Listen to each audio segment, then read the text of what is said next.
All right, good morning. Morning. We'll go ahead and call this 30 June meeting to order. Please, Mr. Lloyd, will you lead us in the pledge? I pledge allegiance to the flag of the United States of America and to the republic for which it stands, one nation, under God, indivisible, with liberty and justice for all.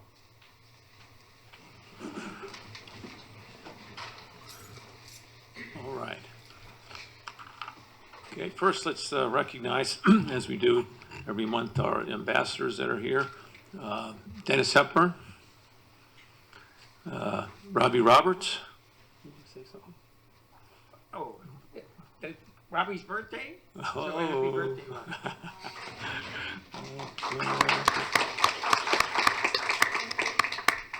Bob Sox, Tom Vanny, Mac McLeod, Miss Susie Wasden.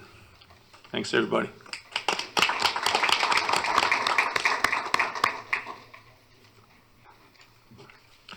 Okay, I'd like to ask for an approval of the agenda. So moved, Mr. Chairman. I have a motion Second. and a second. Any discussion? All in favor? Aye. It's 5-0.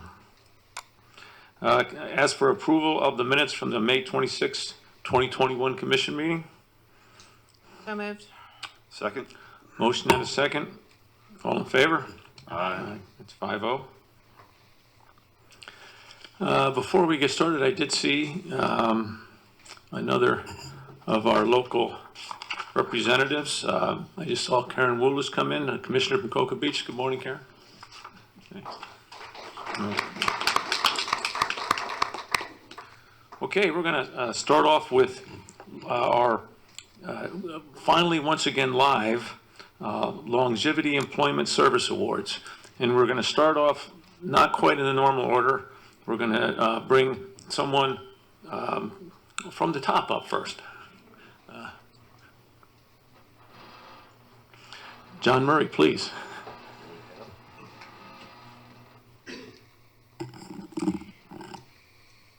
So we do have our service awards today. We have not had them live for a while, and we're excited to be presenting them live. We have 9 people. This is starting from January of 2021 to the present, so it's over the last 6 months.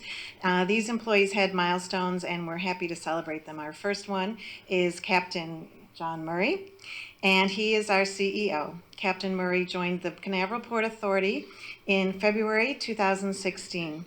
As a graduate of Maine Maritime Academy and a U.S. Coast Guard licensed captain, Captain Murray is a strong supporter of maritime studies. Shortly after taking the helm at Port Canaveral, he expanded our internship program to include Maritime Academy student cadets to connect them with real-world learning opportunities and valuable practical experience to help them be successful in their future careers. His vision and his focus on ensuring that Port Canaveral is a 21st century economic driver for the Central Florida region has created strong partnerships for our port with our customers and the community. During his 5-year tenure, his commitment to sound business planning combined with strategic investments in port infrastructure has promoted solid growth and prosperity for our port. However, many times the measure of great leadership is tested by not how much success is achieved, but rather how well the challenges were met. It has been Captain Murray's focus, guidance, and fortitude that has navigated our port through the last 16 months, some of the most challenging times of our port's history. He consistently provides encouragement and support and respects the skills and execution of the entire CPA team, and we are grateful for his leadership. Captain Murray believes in our port, its mission, our employees, and the community, and the continuous opportunities for advancing our success. Congratulations, Captain Murray.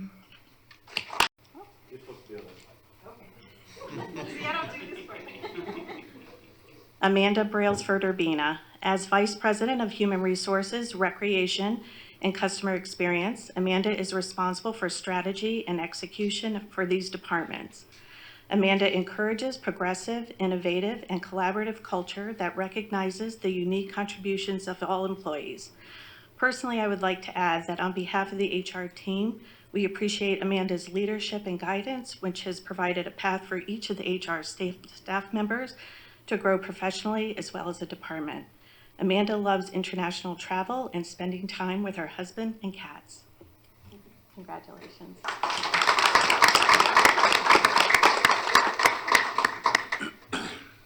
Okay. Back to our normal program. Okay, next we have Corey Dibble. Corey is responsible for the CPA Emergency Management Program and the initiatives. He coordinates the disaster response and crisis management activities. He provides disaster preparedness training and emergency plans and procedures, a very important role during the pandemic. When Corey is not at work, he enjoys fishing and traveling and time with his children. Thank you, Corey.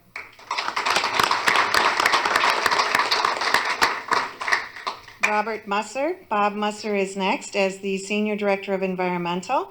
Bob is responsible for leading the port's environmental activities. He oversees assessments, compliance, and enhancements, and works closely with industry and agency stakeholders. Bob assesses any potential environmental hazards to help protect the area's natural resources and water quality. Bob has worked in the port industry for more than 20 years and was previously employed by Port Canaveral from 2007 to 2010. Bob enjoys running clubs, spending times with his family and their pets. Thank you.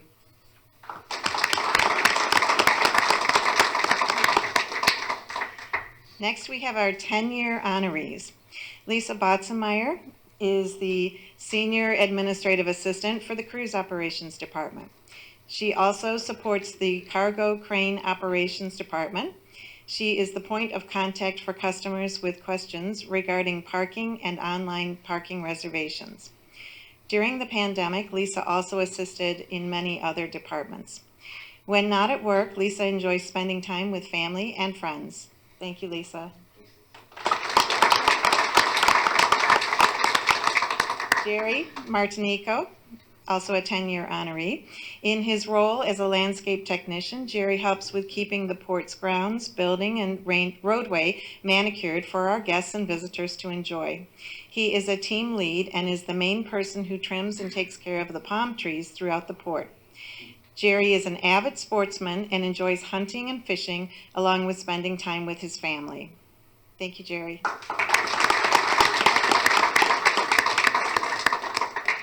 Next, we move to 20 years and beyond. Karen Pappas has been with us for 20 years.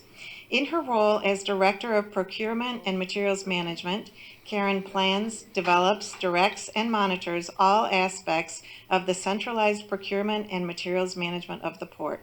She also oversees the materials management processes and logistics necessary to keep the port operations running smoothly, efficiently, and cost-effectively. Karen loves traveling, doing home improvement projects, and spending time with her family, and also, as she calls them, her fur babies. Thank you, Karen.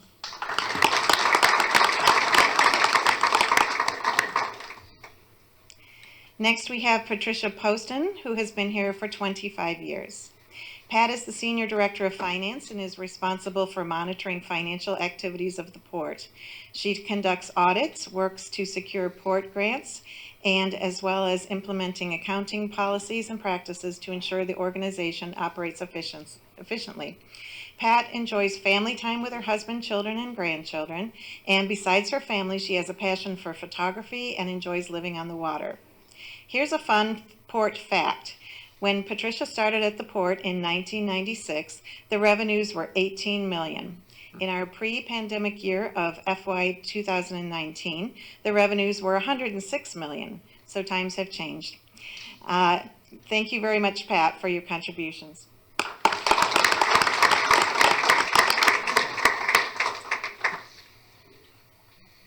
Thank you to all of our honorees. If we could recognize them all with a round of applause. Thank you.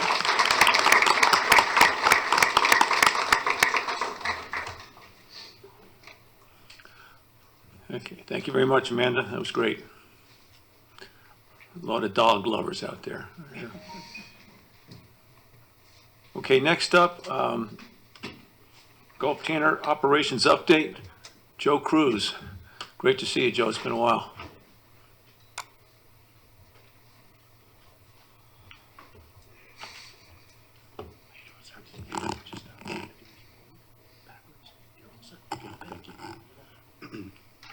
Good morning. Morning. Mr. Chairman, Commissioners, Captain Murray, thank you for having GTUSA here today. We've been operating here in Port Canaveral now for 6 years. In that time, the commission has changed quite a bit, so we figured it'd be good to come and reintroduce ourselves to y'all. With me here today is Peter Richards, Gulf Tanner GTUSA CEO. Peter. And Dave Casey, Gulf Tanner Chief Commercial Officer. Though he's located in Sharjah, Dave is from the U.S. and is on vacation with him and his family now, so he got to come down and spend some time. And immediately after the presentation, him and I are off to Miami to make some sales calls to drum up some business. Good deal. Also here today is Richard Ross, President of the ILA, Local 1359-1860. ILA is our labor partner on the terminal for the vessel, so we appreciate, Richard, all your support. Thank you.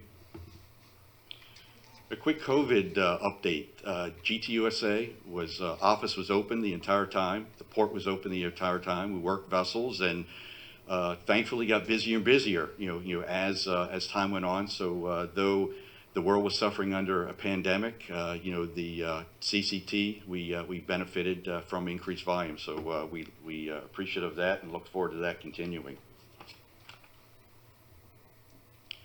So Gulf Tanner was founded in 1976. They were founded to manage and operate the first dedicated container terminal in the Middle East, in Sharjah. And over the last 40 years have become one of the largest leading privately owned independent port operators, and now operates 15 ports and logistics centers globally. Down the bottom of the page, you see that over the past several years, we've been honored with several accolades. Porter Operator of the Year, Best Technology Implementation for our terminal operating system, the Best Corporate Social Responsibility Policy, and our Employee Wellness Policy. So we're appreciative to be recognized for that. This is a timeline, won't go over all of it, but what's near and dear to our heart, in 2014, Gulf Tanner signed a concession agreement with Port Canaveral, and then we opened in 2015 at CCT. And in 2018, we started in Wilmington. We privatized the Port of Wilmington in Delaware with a 50-year concession. And just last year celebrated 35 years operating in Saudi Arabia. Here's a quick map of the locations we're currently in. Several of these locations have multiple locations as far as ports as well as inland logistics centers. What our customers are saying about us is they rave about our productivity, our partnership, the personal touch, and they sum that up in meaning the Gulf Tanner way. I'm partial to the last one on the list that basically is from one of our customers here in Canaveral that says our degree of flexibility, the fact that they don't apply rigid and fast rules and they're willing to listen, is a major plus. Flexibility is a key quality of a great partner in this industry. So every one of our customers, we try to customize a terminal and logistics solution for them. It's not cookie cutter. Everybody that we have as a potential customer, we try to customize our relationship with them. All right, to bring it back home, so as I mentioned, we started in Canaveral in 2015.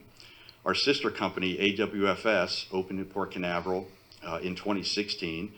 We commenced operations in Wilmington in 2018, and Momentum, our logistics company, began in Wilmington in 2020.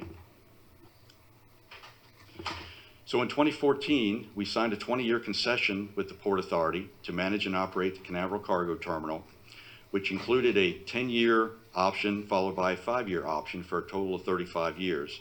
We currently operate on 20 acres at the port. And as I mentioned earlier, we try to provide best-in-class service to all of our partners and stakeholders. And stakeholders, we include the port, government entities, truck drivers, partners, anybody that we touch. We want to make sure they have a great experience with GTUSA. So with regards to the operation, investments, we've got straddle carriers, top loaders, multiple forklifts, spreader bars. As I mentioned, a new terminal operating system, efficient gate and terminal processing. We can get a truck, a container, in and out of the gate in under 10 minutes. Lumber trucks, in and out in under 15 minutes. So we strive to keep that operation running efficiently even in the busy times. We run a CFS, Container Freight Station operation, for stuffing and stripping of containers at the port. And if you may have saw in one of the recent newsletters from the port, we just added some additional covered storage to the facility at the request of one of our lumber importers, and we'll probably be looking to add additional covered storage later this year. So as far as commodities that we handle, containers, 20, 40s, dry, refrigerated, flat racks, open tops, heavy lift platforms. If it can be lifted, we do it. Heavy equipment, vehicles, boats. We've had items where we've actually lifted boats out of the water and right onto a ship. As the port is generating a lot of lumber imports, that includes us. We also have export pine logs. In the past, we did reef mats in support of the hurricane sand mitigation off Satellite Beach, heavy lift cargo, as well as space-related. I mentioned AWFS, our sister company, a little earlier. We also lease 40,000 square feet in the Marlin warehouse across the street. The warehouse is bonded. They stepped up to the plate. They have truck power, chassis, gensets, trailers, flatbeds, whatever the customer needs in order to move their freight, they have or willing to invest in. And obviously they've got logistics personnel on staff to coordinate pickups and deliveries. So we try to maintain very good relationships with all the regulatory authorities. Obviously, you all with the Port Authority, the U.S. Coast Guard. Luke Richards, our operations manager, does a great job, with the Coast Guard. Our annual inspections over the last 6 years, we've had 0 deficiencies from the Coast Guard, so we're very proud of that. We also maintain a healthy relationship with Customs, the Sheriff's Department, Fire Department, USDA, as well as the Florida Department of Environmental Protection. So this isn't all the reasons reasons to choose CCT. This isn't necessarily a customer presentation that Dave and I will be giving today and tomorrow in South Florida. But as far as just to reiterate, what makes Canaveral, so special for Florida is, Central Florida is one of the fastest growing areas in the United States. We all know that. Port Canaveral provides congestion-free access to Central Florida.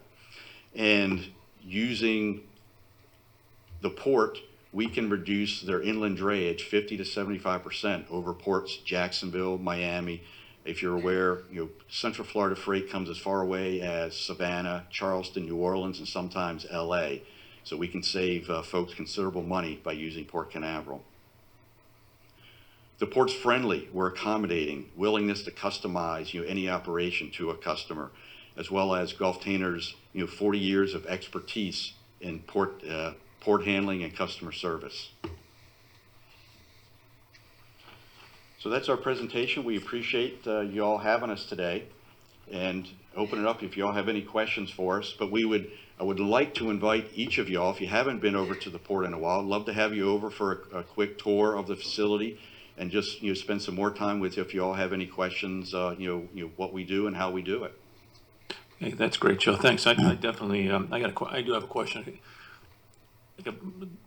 Not specifics, but in generality.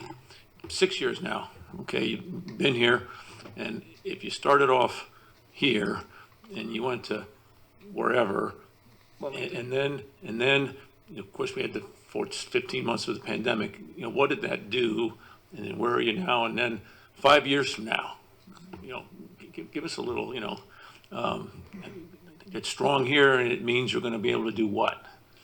Yes, so just walk us through that, how it's affected us specifically. Yeah, sure. The initial timeline, obviously, one of our initial customers was Streamlines. They began a brand new service from Central America, bringing fresh fruits into Central Florida, and then took that ship onto Europe. they were primarily a bulk carrier, so struggled, getting container business. They were okay with bringing melons out of Central America, but found it difficult in getting cargo from Florida to Europe. So they just wasn't able to sustain that service. As you know, we're kind of sandwiched in between Jacksonville and Port Everglades, Miami, and all of the major players have homes. So it's obviously our job to convince them to move either out of South Florida or Jacksonville, here. And that's a continual battle that we fight. And that's again why Dave and I are going to South Florida here in a little bit, to continue that. But pre-COVID, things were going okay. I wouldn't say gangbusters; they were going okay. But as not necessarily because of COVID, but we found over the past 15 months, volume has really ramped up for us. Both from a lumber standpoint, obviously you can see that on the terminal, but the containers have ramped up as well. We're currently, Sam, probably when I call her about pine logs, she probably cringes every time I reach out to her. But we have an opportunity if we can attract a ship line going to China. We have a pine log exporter that can export roughly between 100 and 250 containers out of here a week. So we're looking for different ways to try to make that happen, either with a feeder vessel to feed to Jacksonville or Miami, or to Kingston to transship, with a main line, to China. As you all are aware, the ships coming from China are fairly big nowadays. The smallest ship usually is probably in the 12 to 14,000 TEU range. If you notice some of the Hapag-Lloyd USA vessels that were in port for reflagging, John, were those about 6,000, 7,000 TEU? 71. Yeah. 71. So, take that and double it. That's the size ships that are, in and out of China right now. So we have some infrastructure issues that we're dealing with, but in the meantime, like I said, we're looking for feeder opportunities to try to feed that cargo to one of the major ports, including Kingston, in order to get that cargo in a little different way. Okay, and then looking ahead, okay, that's the specific point here, okay. All right, any other questions, comments, Yeah, please? from me. Please. Just a couple of comments, Joe. Thanks for being here. It's always good to have tenants come occasionally and let us know how their operations are going, because, again, you're out there, you're doing your job. You are running sounds like a great operation to attract to attract business. But what are your specific plans or your specific strategy to try to attract customers that you can bring in the port? And what disadvantage do you have in trying to do that? Well, obviously, as I mentioned a couple slides ago, Central Florida, that's a huge, driving force, for us, that we know we may not be able to reach, as some other ports, we may not be able to reach into the Midwest for various reasons. But if we want to say local within the state of Florida, we're driving home, the access to the markets, the I-4, corridor, and it's just a matter of, we looked, in fact, there's a new shipping line that's starting up to the East Coast in the very near future, that the ships are smaller, so we have an all-out assault, if you will, on them to try to, convince them to add Canaveral to that port rotation. Those vessels are in the 4,800 TEU range. If y'all were here for the grand opening ceremony when we had the CGM Jamaica that's pictured, on the screen now, that was about 4,000. TEU. So we can handle that size vessels, and we have the infrastructure to do that. So in the meantime, until we can crack that nut a little different way with the feeder vessel, we're trying to push for smaller type boats to come in, where we can service them the best that we can. What would be the advantage of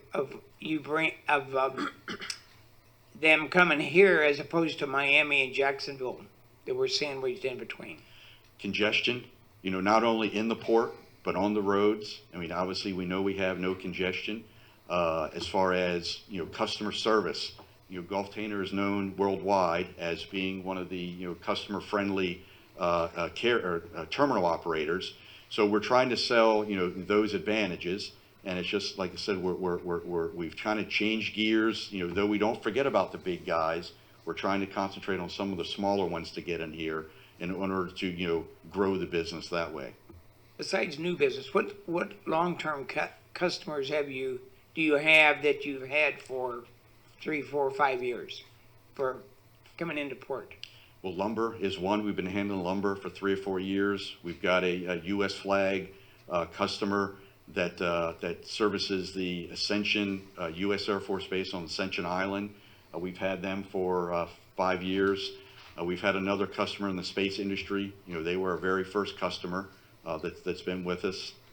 So, once we've only had essentially one customer that once they've come that have left, based on it was, where they could not attract, business, to Europe. The Europe leg it's what I call the light leg, so we have more imports from Europe. The exports to Europe are essentially like exports to China. They're very, inexpensive.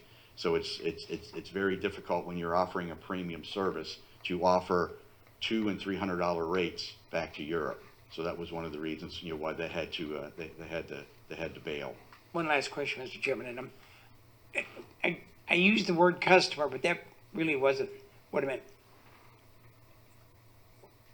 Because the lumber you unload, I mean, you unload boats, you unload some things, but what long-term customers, if any, do you have where you are causing their product to be brought into the port? I'm not sure. I thought I answered that, but maybe I don't understand the question. Well, you said you unload lumber, you lift boats, Right. You do stuff with the space industry, but and the people of the businesses, I'll say that you do that you work with, which ones have you, GT USA, actually attracted to come to the port? I think that's what I'm wondering. Not Well, all of the above. The previous. Whether it's Musser lumber, whether it's the space industry. We have another space customer that will be bringing on board next year. So all of those were through the efforts of GT is why they're here.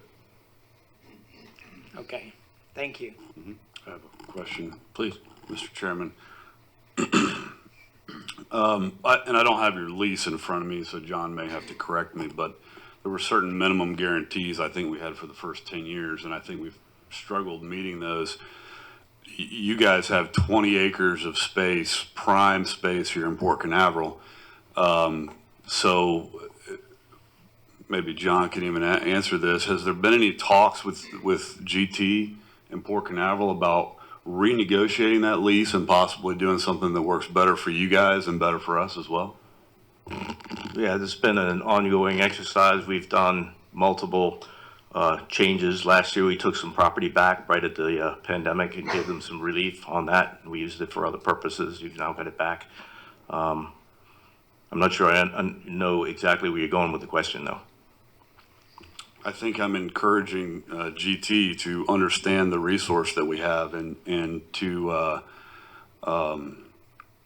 possibly bring in more cargo, more containers. I mean, I think that the business model has changed, but if you look at what we're bringing to the port right now, cargo is up. And so, we want to use that 20 acres of resource the best that we can for our community. So that's kind of a statement more than it is a question. Very, very valid statement, so thanks. We agree.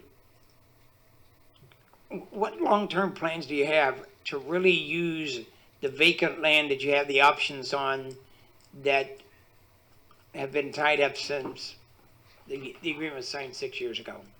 Well, with regards to some of the vacant land, the port has come to us on several occasions and asked us, that they would like to use the land for other customers, which we've said, okay, yes, we will not stand in your way. But, you know, and obviously the first 5 they're using for another customer. I think you had a lease for the land, you know, right behind our terminal between us and the fire department, you know, for another customer to use that property for a short-term lease. So we have not stood in the way of, you know, you being able to utilize, you know, some of that vacant property, you know, since we've been on board. Yes, you know, that having that growth area is certainly a benefit, but if the port has a better use for that property, you know, we're not standing in your way at this point. So you would be willing to give up those options?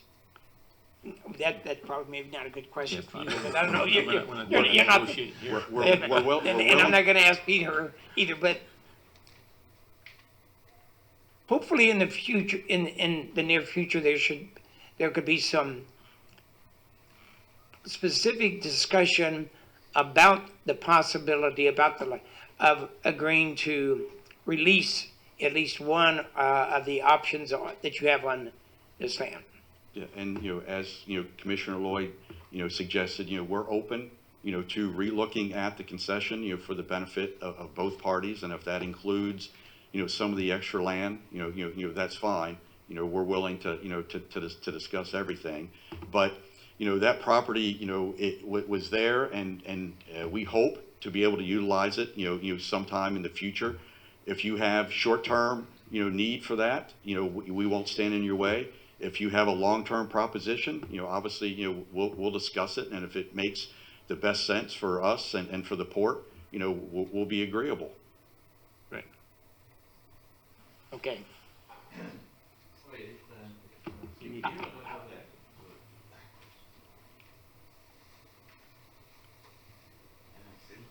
called me in for a reason. Good morning. Good morning. Peter Richards. I'm the CEO for GT USA now. So I just wanted to further explain what Joe was saying, and I would encourage anybody that thinks 20 acres is a lot of land to actually go out and look at the facility. If you actually go out there now and look at the facility, they're having to actually do roadways around the cargo that is lying there. I mean, SpaceX have got a facility that's taking over a lot of the land that's there. We ourselves just handled one of the largest container movements this port has ever done, and I wish you'd mentioned that to everybody. That was taking up a tremendous amount of space, and this is for the US military. And so I don't want people to think that we're sat doing nothing when there's a tremendous amount of business actually going on out there and a tremendous amount of space being required. I mean, the lumber people have already turned around to us and said that they would prefer to use us in a lot of things that they're doing. So as Joe mentioned, we're talking about building more covered warehouse. I think something that I also need to bring to your attention is that we struggle at times, and John knows this, because you have to have facilities in place to attract business to you. And the problem that we face on that side, and we can all go back to history and point fingers at whoever did this and whoever did that, but we've had a tremendous shortage of power. Now, when we're talking about bringing reefer cargo into here, obviously you need power, and it's a tremendous investment to actually do that. Now, in Wilmington, we are the chosen provider of logistics and stevedoring for Dole, one of the biggest fresh fruit and fresh produce into America. They were looking at Canaveral. We were talking to them at Canaveral. Unfortunately, the pandemic came, everything stopped for 15 months. But as you may have seen, they're now going to Tampa. The reason they're going to Tampa is because we couldn't provide them the facilities here in Canaveral that they required. They wanted a large cold store facility where they could strip their containers, put it into the cold store, and then redistribute. We lost that opportunity to Tampa. What we're going to do now, and this is what Joe was talking, and I think you were leading to, was the fact that the future needs investment. And although it's not an investment we envisioned, because the game plan has changed, as you quite rightly say, and it's not just focusing on containers and what we had in place, We're obviously going to have to talk to the port about providing more electricity capability there. We're also going to have to talk about building cold storage facilities to attract these people. Otherwise, we're going to lose to Jacksonville, Miami, Tampa at the time. And, you know, I've got to emphasize to you that we've been approached by all those 3 ports to come and work in those ports. And we've said no, because we're obligated to Canaveral. We're not leaving Canaveral. As far as we're concerned, and me in particular, we made a commitment when we said that we would come here. Through rough and through smooth, we will be here. I know some of you are probably thinking, I wish you'd just go. But in all honesty, if we can persevere, we will actually make this together as a team. And if you're quite right, sir, I mean, one of the biggest things that has been emphasized to you as the commission is don't put all your eggs in one basket. I mean, the cruise industry was it for Canaveral. It really was. It was something that you did so fantastically well. You were the best port in the world. And I travel the world, and people always talk about you as a passenger facility. But look what happened. COVID came and bang, your revenue just disappeared overnight. You've got to diversify, and you've got to be willing to diversify. So as you quite rightly say, sir, it needs a long-term plan. It needs a plan where we're going to invest together. And Gulf Tainer is willing to invest. I kick myself now because if the pandemic hadn't happened, I would have had Dole in here. Now we've got to struggle to win them back again. So, I mean, please don't ever think that we're not looking to the future. We definitely are. Don't ever think we're not obligated to Canaveral. We definitely are. And you've got us whether you like us or not. We're going to stay here, and we're going to actually do good. Okay, I appreciate those comments, sir. I really do. I have to say that if nothing else, you know us. We do invest in this port. Yep. We do spend on average $90 million a year in infrastructure improvements in this port. So it's not like we're shy of doing that. No. Okay, you know that. No, I know. And so we're here to work with you, and we're going to keep working with you as we have. And I really want to be positive about this here. Okay. Yeah. No, I'm really positive about it. And, you know, don't ever let people that have got a negative outview on us and this place hamper anything you do. I mean, it's a fantastic job that you're all doing. Thank you. Any other comments, please? I just have a quick comment that, you know, this is my 3rd year here, and this is my first proper introduction to GT. So thank you for being here and for the education. It's also the first invitation I've got to come out to your facility. So I will take you up on that. Let me know, and I will continue to educate myself. Well, that is our fault if this is the first invitation you've had. I don't know what we've done wrong, but we did something wrong there. There may be a little gap we can talk about. Communications. Oh, is that it? Okay. Thank you. Thank you for your I comments. promised him I would shut up. He's great to take on a Don, sales call. I just introduced him and we. Don, anything else you want to say? Okay. Thank you very much. Appreciate the presentation. I appreciate the candid conversation, the update. And this is exactly what we wanted to have. So this is Okay, good. great. Thank you. All right.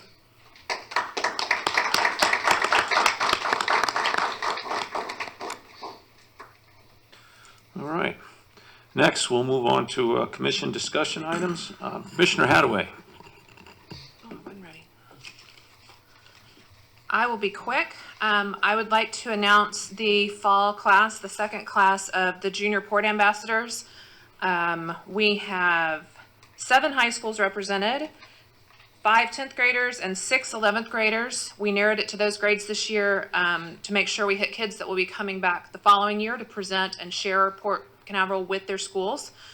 So I'm happy to introduce from Astronaut High School, Chloe Rhodes, Cocoa Beach Junior Senior High School, Maddox Murin, Cocoa High School, Alex Higginbotham, Edgewood Junior Senior High School, Lance Cook, Holy Trinity Episcopal Academy, Cooper Cohen, Reef Lagala, Cash Luck, Merritt Island High School, Beck Mowry and Tim Sigorski, and Rockledge High School, Lucas Koch and Phoebe Koch. And interestingly, we have one sibling of the previous junior ambassador class, and we have one set of twins, and I have charged Melanie with handling that because she's my expert. So we'll have 11 students out this fall. We are looking to introduce them to our cargo industry. So if you gentlemen are interested in having some young people out and talk about workforce development with me, we would love that. We're going to learn about military options, maritime industry options. I've already got our chairman on the hook to speak to the kids. We're going to bring Bob Musser out and the aquarium folks and do some hands-on environmental activities and learn about certifications in zoology. I'm going to have Rush Marine and Ivy's hopefully talk about options in engineering and construction. We're going to look at space exploration and manufacturing, whether it's SpaceX or Blue Origin this year. I'm going to try to keep everybody happy. And of course, I hope our commercial fishing folks will have us back out. But the goal is to have these kids learn about career opportunities in all these amazing sectors in our port, so that they can select paths in education towards skilled trades or college, because we have all those options right here in Brevard County and Port Canaveral. So I'm thrilled to be kicking this off again. Hope the harbor pilots will also be in for the show. If any of the port partners are interested in sponsoring lunch for the kids, I'm doing this on zero budget. I saw that. So you know how to reach me, and I want them to have a great experience and build your workforce as port partners. So thank you to everybody. All right, thank you. It's a great program. Thanks. Good. Commissioner, let me say, Commissioner Lloyd and I will be more than happy to sponsor one of the luncheons for him. Is that news to you? With 4 attorneys sitting up here, I'm glad there's no like legal services day or anything like that as well. I don't think we need that. Okay, thanks. Good luck in Miami, guys. All right, next up, CEO report, Captain Murray.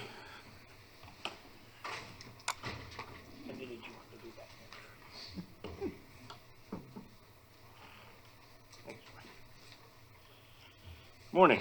Morning. Well, it's been an interesting month.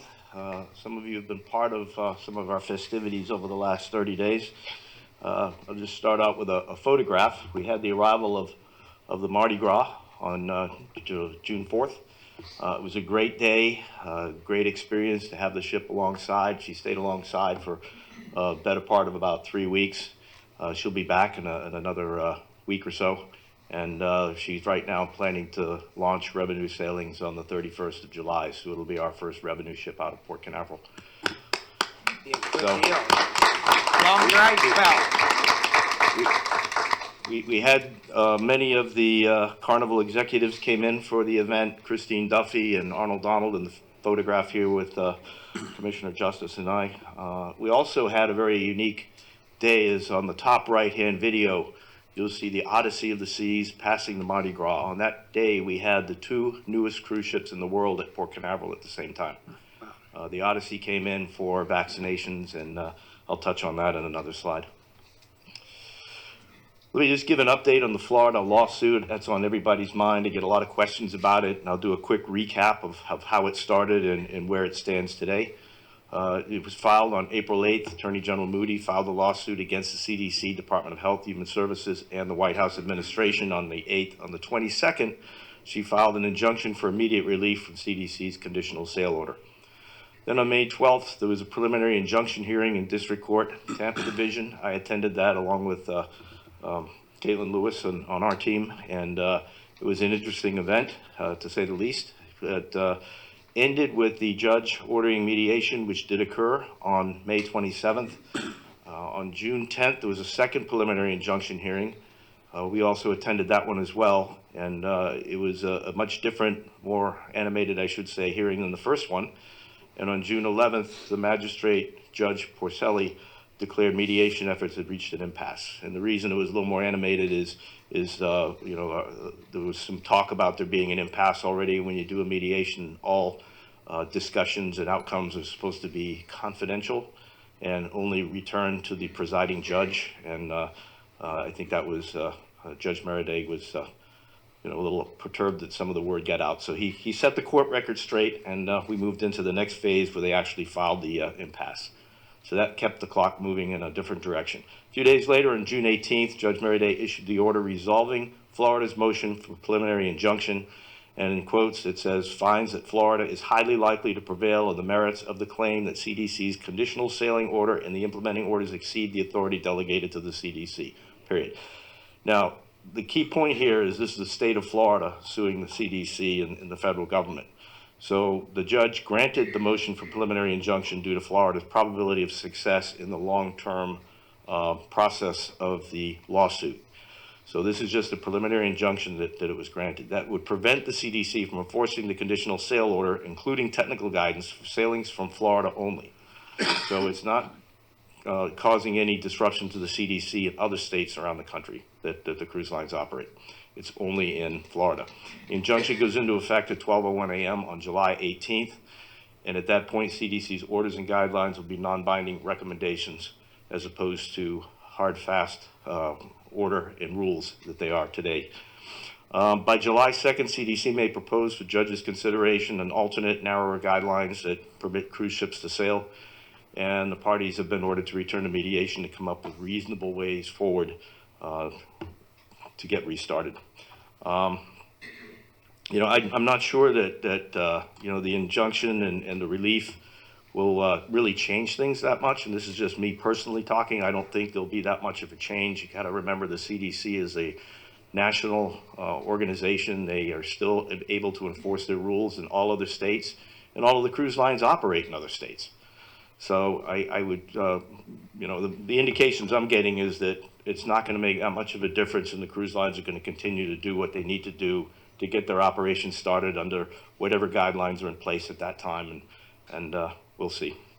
But that's the update. So we're in a state of who knows what's going to happen next. This Friday is a key date, and then the next key date is July 18th, and we're following it very closely, and I'll keep you apprised of any developments that occur between now and our next commission meeting. So let's go back to where we are with CDC and the restart. The current guidance is for phase 2, 2 pathways for restart. We've gone through this before, and the 5 phases are up there on the board to the right. But the 2 ways the cruise lines are restarting is to start with a simulated sailing, ship by ship, port by port, with CDC oversight and monitoring. I understand that on the temporary or test cruises that have gone so far, CDC is actually putting their people on board the ship to monitor and make sure the cruise lines are following the rules. And the rules for the simulated sailings are you know, social distancing, masking, making sure that people aren't congregating in certain areas. It's a whole different set of rules than the alternative, which is the cruise lines can opt for 98% of the crew being vaccinated and 95% of passenger vaccination requirements to begin sailing. We also know that the state of Florida will not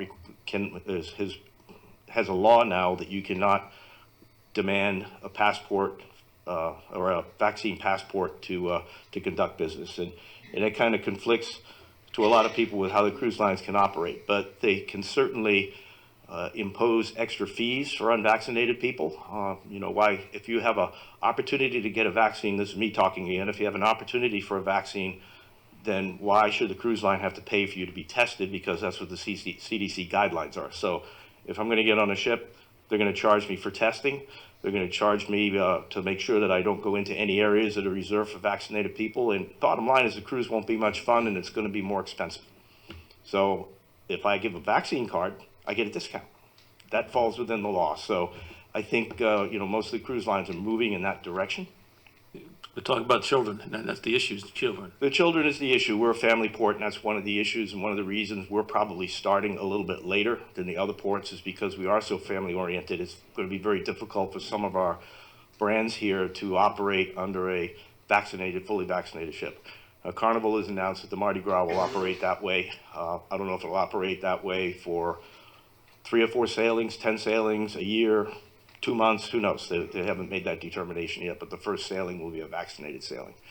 And I'll expand on this a little bit more. The rules are totally different for a simulated sailing and a vaccinated sailing. And when the CDC has this color-coded list, and if you're a red ship and there's red, orange, and green. If you're green, you're good. You can do your simulated sailing and go. That means you've had no one with a positive case on the ship for a period of time, and you're clean and good to go. If you have one case pop up, you immediately go to red, and then the ship is in a quarantine status for, I believe it's 14, it was 30 days, now I believe it's 14 days before you can get another test and get the ship clean and then start the simulated voyage. On the flip side, if you're 98% crew vaccinated and 95% passenger vaccinated, you can operate with a red ship provided the total number of positive cases on the ship is less than 1.5% of the total complement of the ship. So the rules are totally different. So there was one ship this past week that was stopped from doing a simulated sailing because they had just a couple of cases on board. And similarly, there was another ship that sailed as a red ship with revenue passengers on board. So it's a difficult environment to operate under, and you know, I sympathize with all of the cruise lines that are trying to navigate this because it's not easy, and we're doing the best we can to help them out. And you know, as we mentioned before, the vaccines that we've been able to give to the crew members has helped get the crew on these ships up to that 98%. So all of the cruise lines that I'm aware of are trying to achieve 100% on their crew, which is good, and it's the right way to go. John, what's the number of crew that have been vaccinated here at the port? Do you know? How many? How many? Yeah, I've got a next slide. I don't know if it's just right here, sir. okay. So our vaccine clinics fulfill obligation for education, vaccination under the CDC guidelines for return to cruise. So far, we've done 25 cargo and cruise ship vaccinations, 4,791 total. These are a couple of pictures of the guys, folks getting it. That's the Odyssey of the Seas in the bottom. The Odyssey came in, we were the first American port for the ship coming in from Europe, which is why she was here the same day as the Mardi Gras. It was just coincidental that the two ships arrived at the same time. But she came in just for vaccines. And we, because the ship's coming in from Europe, there's a more lengthy CBP process for immigration, and every crew member has to be interviewed. So it was a lengthy process, but they did all of the interviews, and then they immediately started the vaccinations. I think we started at 10 and finished around 5:30 in the afternoon, conducted 1,387 vaccines in that 6-hour period. So we vaccinated the entire ship. That coincidentally is another ship that had a positive on it between the vaccine and the 2 weeks to be 100% vaccinated. They had cases on it, and they had to postpone their sailings for about 30 days. So she'll be sailing permanently out of Fort Lauderdale, Port Everglades. But it's been quite the experience. The Mariner of the Seas is alongside. When you came in today, she's here for vaccinations. So she's been here for 3 days, and as crew members join the ship, they're being vaccinated as they get on board. She's one of our ships, and she will be home ported here as she was prior to the pandemic, and we're excited to see her alongside. It's good just to see the ship in port. Here's just a shot of the Odyssey coming in and the Mardi Gras alongside. It's a great day when you have the two newest ships in the world at your port. So it was quite a day we had. We had a different day also on the 4th. We had other ships in port. It was a different kind of 5-ship day because we had the Mardi Gras homecoming with the big event and celebration, and having the ship finally home at our new terminal. We had the Odyssey arrival for vaccinations. We had the Disney Fantasy was in on a technical call. The Carnival Liberty and the Carnival Freedom also came to the port. The Freedom didn't stay. She turned and left, but she was part of the parade of ships coming into the port with the Mardi Gras when she arrived. So it was quite a morning when the 3 ships came in, one after the other. Technical calls continue right now to allow for provisioning, crew embarkations, and vaccinations. We've had 46 total days of dockage since May 26th. We came up with a special rate for the crew, for the ships that are coming in for vaccinations to encourage them to come here. We've been very, very blessed to have 2 point of distributions for our vaccines. The state of Florida pod left last Friday. It was their last day. I will share that they did more crew vaccinations for cargo and cruise ships than they did people off the street here in the U.S. So tells you something, I guess. Business development, also, things are starting to come back a little bit. The Florida Caribbean Cruise Association had a return to cruise summit in Miami last week. It was just a one-day event, and Dave German and Marie Harrison went down for that. It's the first event they've had since December 19, so live event. There's a couple more shots of the Mardi Gras we had, let's see, I don't think it's on the slide, next slide. So just to give you an idea what the restarts are, nothing is for certain because as we can see, we had one voyage canceled this week and another one down in Port Everglades. So even though you think you got hard dates to get started, anything can happen with these CDC rules that'll shut it down. But as of right now, Carnival's got the Mardi Gras first revenue sailing is scheduled for July 31st. On August 7th, the Carnival Magic will have its first revenue sailing. They're going to be different voyages, different voyage lengths for the first month of operation as ships come back online. As I've mentioned before, it's a monumental task for these cruise lines to get these crew members from all corners of the earth back over here. And with this new variant out there of COVID in countries that aren't vaccinated, it makes it all that much more complicated in getting people in, getting the vaccine, quarantined, and then able to actually turn to on the ship. So that's also driving some of the start dates. Carnival Magic's in dry dock, and it's been in the media, so I can say it, but she's going to be sporting the same new livery on the ship as the Mardi Gras, the blue hull with the red, white, and blue trim. So we're excited to see her. She's been here in the past, and we'll be glad to get her back. For Disney, they haven't announced anything yet, but they've canceled through August 6th on the Dream, and they've canceled through August 28th on the Fantasy. Those are all publicly announced items from Disney. MSC Cruises has the MSC Divina coming. It's first time MSC will be home ported here in Port Canaveral, and the Divina is currently in Europe. She's supposed to be here for her first revenue sailing on September 16th, and they will have a trial sailing before that, but we don't have a fixed date on that yet. And then Royal Caribbean's got some simulated sailings coming up. July 27th, the Allure of the Seas will be on our simulated sailing, and then on August 8th, she'll be on our first revenue sailing.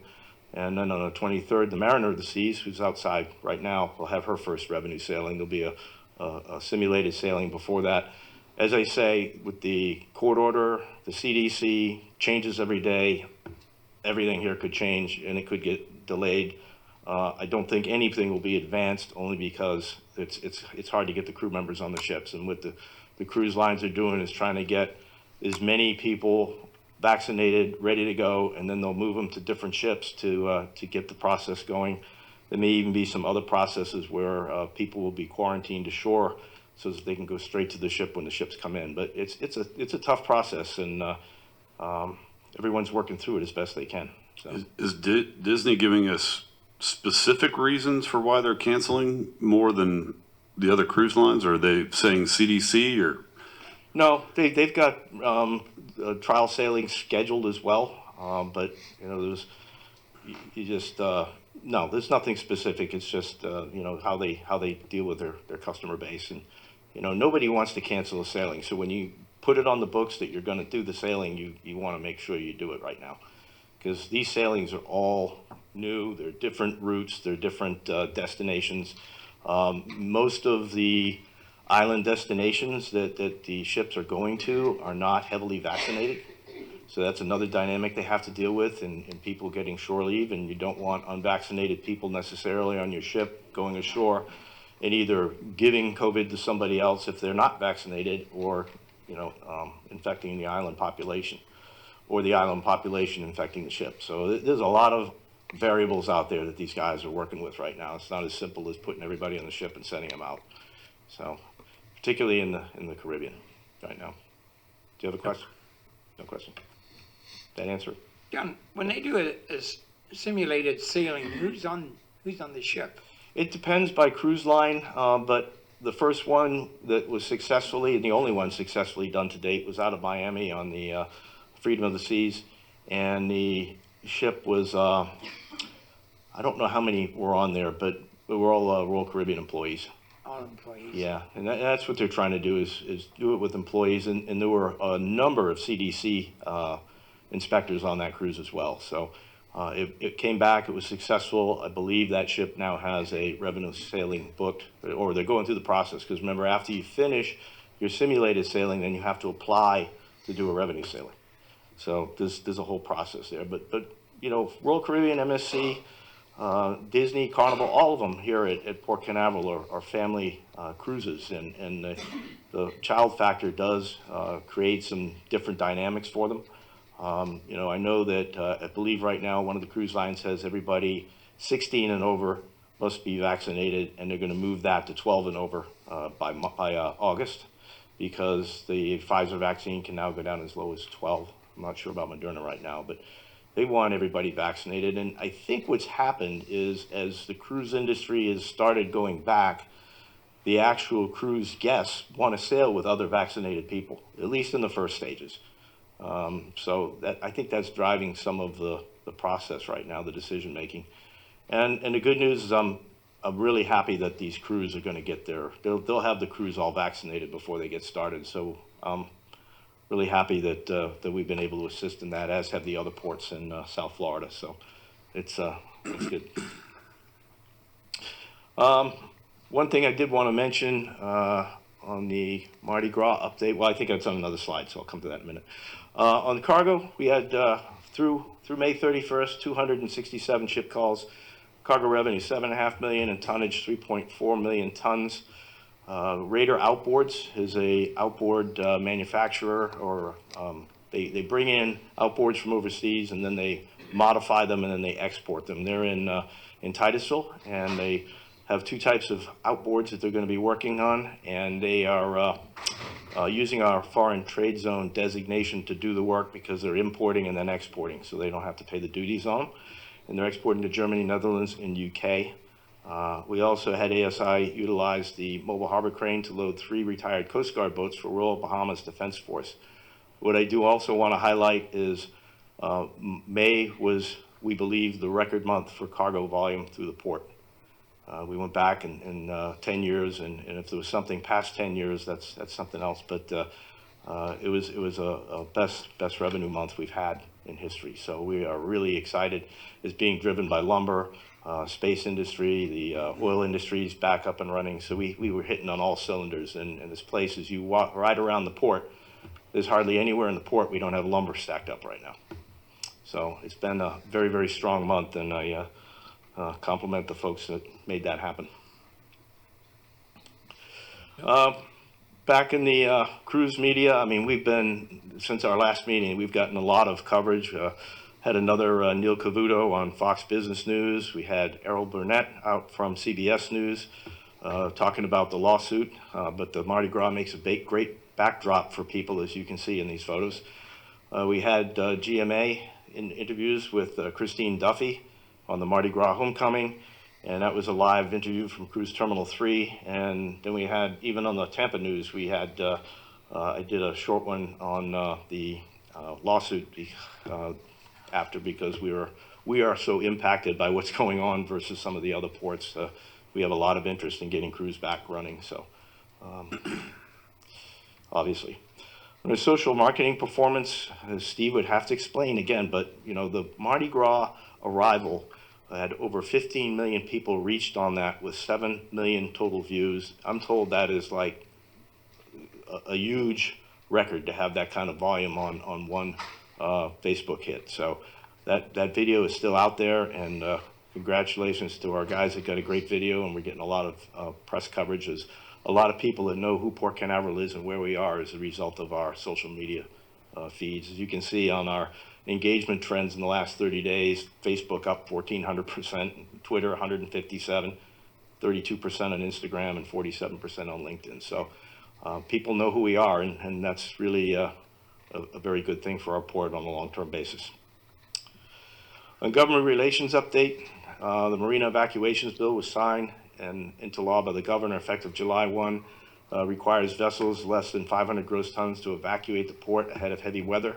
That finally gives us the authority to, if conditions warrant, to get everything out of the marinas here. So that is a very positive step forward, and our marina partners are all pleased with this bill as well.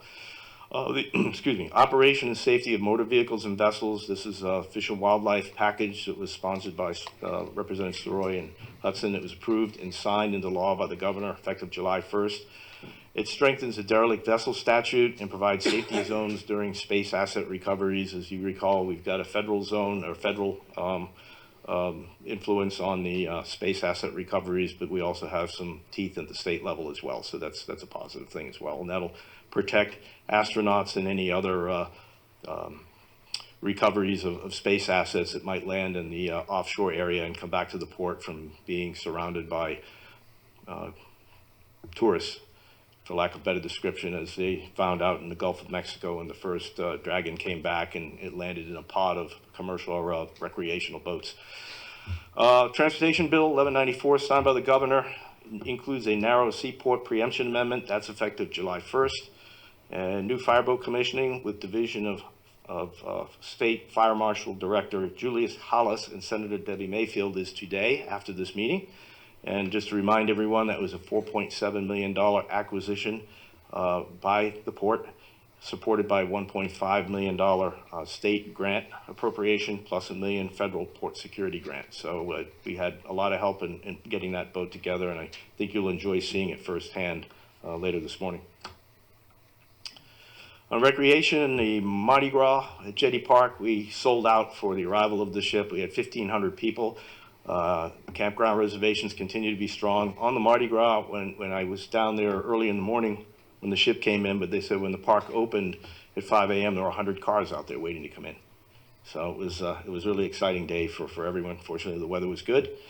We got the special events. We got the Smoke on the Water, Fire in the Sky fireworks, Cove Merchants event, and it's implemented. We've got the on-site parking. That'll all be published, I believe today or tomorrow. It'll be in the newspaper and all. So the traffic patterns will allow everyone to get in and out quickly. We've got an enhanced Brevard County Sheriff's Office detail, which will be there to make sure that we don't have one of those jam-ups like we had several years ago where the fireworks were over and nobody could get home for 2.5 hours. So that worked very well last time, and we're going to do that again.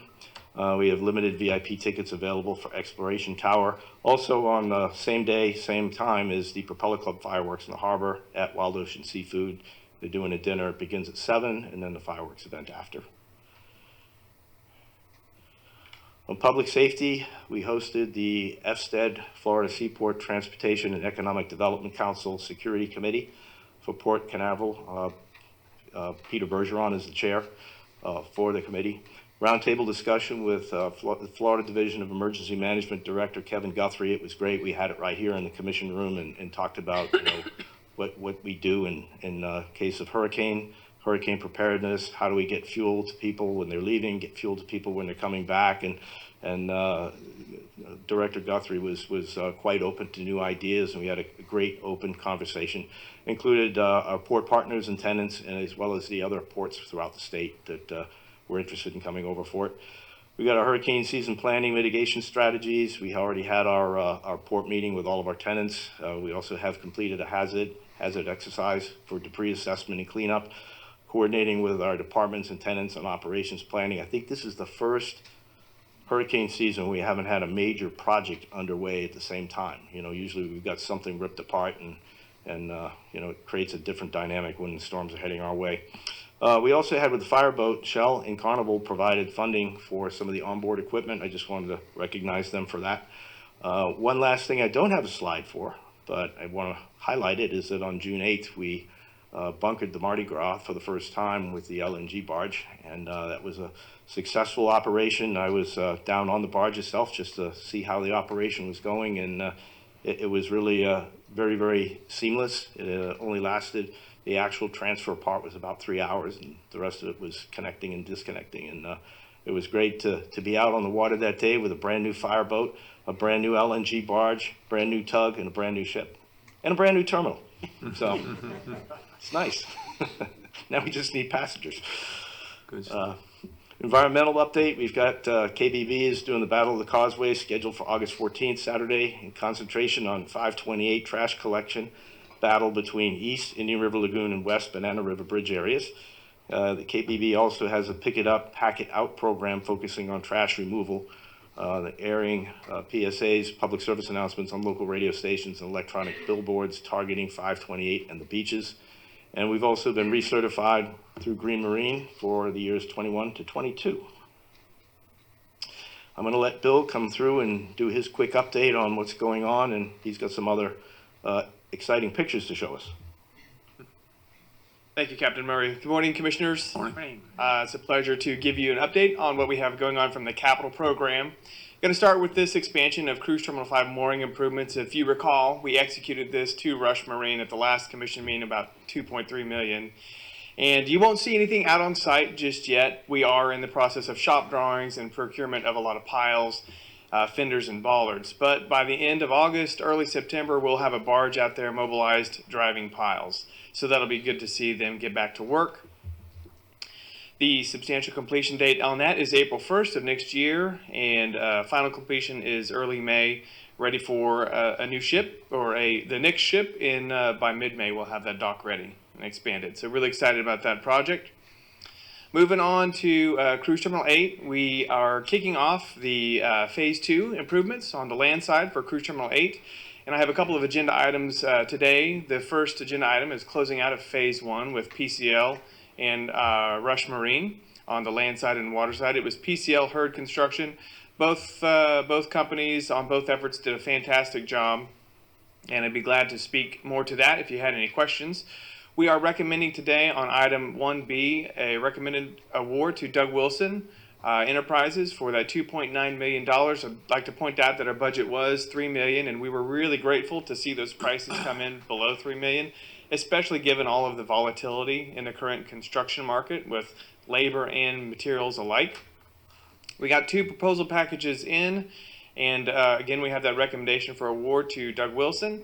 We have a substantial completion date of the end of this year, December 31st, and we're given about 60 days to wrap up punch list and any other operational issues that are identified for a final completion of March 1st, 2022. Again, it includes a couple of different areas of focus, and in the upper right-hand corner, you will see the expanded concierge area. And the lower right-hand corner is just an example of a piece of millwork that's going to go into security area. So there's a lot of supplemental millwork and some signage and some numbering that we're going to implement as a part of this project. In addition to some low voltage work in the CBP area for access control, expanded camera coverage. Bill, this is it then? This is it for now. We still hold out in the deferred program about $7 million worth of improvements. So if you recall, the total commercial agreement between the port and Disney contemplated a $46.5 million project. So this gets us to about the $40 million range. So we still have about $7 million of previously pre-pandemic contemplated improvements, and those could be brought back at a future date if the revenue is justified and all parties agree. Okay. Thanks. Absolutely. And then looking to some of our cargo and tenant related projects in that upper right hand corner, you've heard me talk about our excitement with regards to the expansion improvements of North Cargo Berth 3. Again, we'll be bidding that project out in July, August, and have that before you for a September award. And that's about $37 million, and I believe the latest estimates for the port component is just under $1 million on that. We have substantial amount of federal partnership through a MARAD grant and state partnership through DOT, a series of grants from FDOT. So we're very grateful for that, those partnerships. And then we're wrapping up the 405 Atlantis roof replacement. We made it through a series of pretty substantial rain events over the last few weeks with no leaks, so we're very happy about that. And that job has been somewhat delayed just due to, we had a lot of Mardi Gras related items stored by one of our tenants, American Cruise Aid Logistics. And until we could get those out, it was kind of blocking an area for us to complete. But it was just a great story to see American Cruise Aid being able to supply a lot of furniture and other fixtures for the new Mardi Gras vessel. All right, it's a pleasure and honor for me to highlight a great team member of mine, and I know I had AJ Jendrock, who many of you know. He's joined us in the audience today. AJ, why don't you raise your hand back there? Stand up. Should I have him come to the microphone and introduce him? He made me promise not to make him come up to the microphone, but then you ought to do it. If you promised him you wouldn't, you ought to bring him up.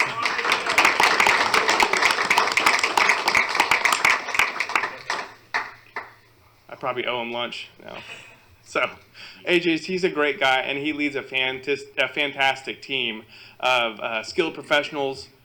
And we got to honor one of our landscapers here today with a 10-year pin, so that's very exciting. And I got a few slides here, and I'm just going to show some pictures of the quality of work that these guys have been doing. So AJ and all of his managers are really shepherding their teams and directing their teams and looking for areas of work that have kept them busy through the pandemic. So with the lack of passengers going through the cruise terminals, we weren't repairing toilets or faucets, and allowed us time to focus on other areas that really needed to be improved. And I have a couple of key photos that I want to show you here. I just want to brag on AJ, the leadership of his team, the organizational improvements that they've made over the years through the work ticket process, and how any individual in the port or tenant can notify, hey, I got a stained ceiling tile or a light fixture that's burnt out. It's just become a very efficient process, and a lot of that thanks goes to that guy there at the back of the room. So I'm going to start off with some canopy painting here in front of cruise terminal number 6. You can see on the left it was rusting, which everything rusts, that's made of metal here in the Port Authority. So just going through that and doing a refresh on the coat of paint underneath that canopy made a big difference. And if you're familiar with cruise terminal number 6, you recognize that this is the main passenger entrance. So we've got it refreshed and ready for passengers to come back into that terminal. I have a little bit of data here on the right-hand side with regards to our cost savings, and when we compare it to an estimated savings of 60 grand, that's more related to if we were to hire and pay labor and materials and equipment, where the labor on our side is covered by our own team. And so it's a bit of a apples to orange comparison right there. But again, I think it's great usage of all of our facilities team, from landscapers to skilled labor trades as well. We're out there picking up a paintbrush. Recently, we decided to repaint some areas of the cruise terminal number 10 garage. If you recall, when we expanded CT10 back in 2016, we had painted a couple of the corners a light blue.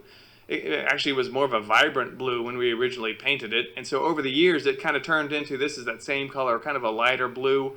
And we really saw in this large, expansive open area, it was very visible, the deterioration of the paint and the inconsistencies of some faded areas. And so working with AJ, he identified, and we got Captain Murray's buy-in on, hey, let's just go back with a more weather-resistant gray paint to go back in its place. And so I was really impressed when he came to the table and said, yeah, I got a team. I can get the high reach lift out there, and we can go ahead and knock this paint job out ourselves, and the material and equipment costs, just under $5,000 for that work. It's this corner and the opposing corner that you see on the main approach from 528 over the bridge. And then also the bus loop canopy, those dark gray areas in the bus loop canopy of Terminal 10. Terminal A, we're very proud about that. So as we've had PCL and the HERD team doing major remodel, major reconstruction of certain areas, there was a lot of other ancillary areas around the CT8 campus that just looked dated, and they needed to be touched up. And they were areas that we didn't necessarily identify in that feasibility study and the scope that we bid out to PCL. And so, again, AJ and his team, they got some, instead of replacing these stainless steel braided cables on the handrail, we got some solution and some wire brushes out there and scrubbed those from start to finish and really improved the looks to an acceptable appearance from Disney. A lot of existing benches and bollards were painted. These are new bollard covers that his team installed. Benches even were refurbished from the old area and they're reinstalled in the new area. On the inside of that terminal, there's some great features that were part of the original build back in 1998. This braided rope trim that you see everywhere. So his team went through and touched up a lot of those areas that were looking older and just weathered. Outside, underneath an escalator, we did some painting. So you'll see there's just a lot of refresh, a lot that his team hit on this main entrance, exterior doors. The luggage tables underneath, those would have cost us about $5,000 to have them disassembled, shipped off site, sandblasted and powder coated. And I think we were able to do, so that would have been like a $40,000 effort. We were able to do the whole thing for I think about $2,000 or $3,000 just in material. Because our guys, when on a rainy day, the landscapers were able to go over there in the baggage hall of Terminal 8 and do sanding and painting over there. Then also on the tenant side, we had a tenant building where the tenant had moved out, and we had noted repairs that we needed to do. We could have hired a contractor to come in and do drywall and carpet replacement, but nonetheless, we have a skilled team within our facilities group that was able to go back in and basically refurbish this former tenant area at 730 Mullet, the 730 Mullet building, painted the outside of it, and you can see the finished product there on the far upper right of what it looked like when the team was finished with it and got it ready to be released. So I again want to thank you for the opportunity to highlight. I think I stole John's thunder there, but sorry about that. To highlight AJ's team and our whole facilities group here at the port. They do a great job. Thank you. Thank you. Very good.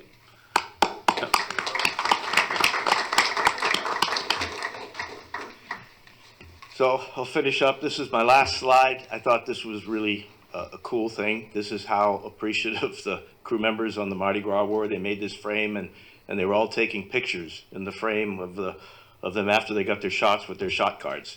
So it was really a great day to help these guys out. And again, I want to say thank you to Governor DeSantis and the Florida Division of Emergency Management distribution site that we had here, as well as Parish Medical. It's through those two groups that we've been able to get these crew members vaccinated, and we continue to do it today. And it's how we're going to get back cruising again. So I can't stress that anybody in our industry, in our port, anyone related to or touching the cruise ship, the passengers, even just working here, how important it is to get that vaccine and, lead by example. And, this is a great thing to get our business back. So with that, are there any other questions?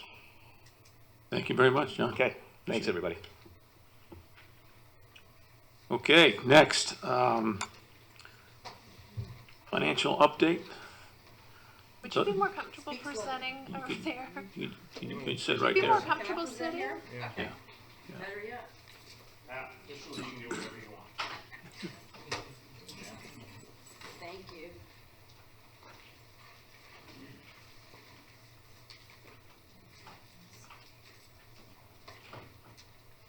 Good morning. Just pull the mic.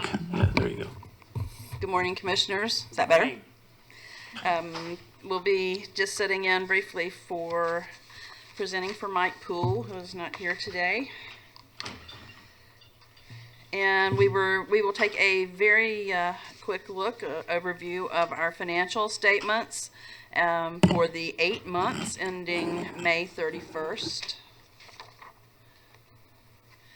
So we'll first start off with the month of May 2021 results. Let's look at the revenues for the month are $2.7 million. That's $675,000 above budgeted amount, the revised budget that we presented in January of this year. And the main drivers are cargo, recreation, and cruise. They are all above budget. We'll get into the details a little more shortly. Operating expenses are $2.9 million for the month of May. They are $54,000, which is 1.9% below budget, $415,000 below the prior year.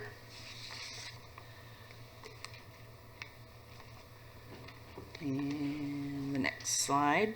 Well, let's look at the operating revenues. If you look at the year-to-date, operating revenues are $18 million with a fiscal year 21 budget of the same time frame of 16.4, which is a 1.65 million over budget, over revenue over the budgeted amount for that time.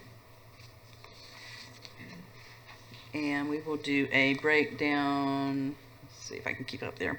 Breakdown of that. Cruise is year to date in May 1.8 million, budgeted 1.58, so it's very much on target. There's only a variance. We are $253,000 over budget.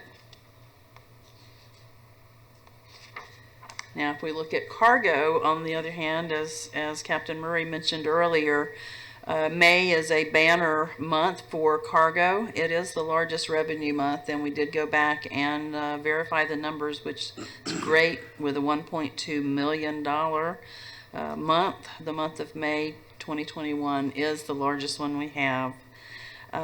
As far as year-to-date, cargo is 7.4 million. With a budget of 6.8, we are 593,000 over budget, what the budgeted amount of revenues for cargo. And if you look over to the right, and you will see we're 592,000 above budget, and we have 3.4 million tons, there's 68,204 tons, which is 2% above prior year. The main drivers are lumber, slag, fertilizer, and the increase in the petroleum. Those were increases, and then the petroleum, a slight decrease. But the monthly petroleum, we had 79,000 tons, which was a 54% increase. I'm getting ahead of my slides here, sorry. Okay, the other side of the house is it's still in operating revenues, but non-ship revenues. We are at 8.74 year to date compared to a budget of 7.94 million, which is about a 800,000, excuse me, amount above our budgeted revenue. For leases, we were over by about, catch up here, that's about an 802,000 overage as compared to budget. Our lease revenue was about 81,000. Jetty Park has been doing extremely well. They're 538,000. And then we had small miscellaneous revenues that are 183,000, all above the budgeted amount for revenues. And then you can see there below, as compared to prior year, leases are 6.3 million as compared to very close 6.5 million prior year this time. And recreation, 2.5 million rounded compared to FY20, which was 2.9 million.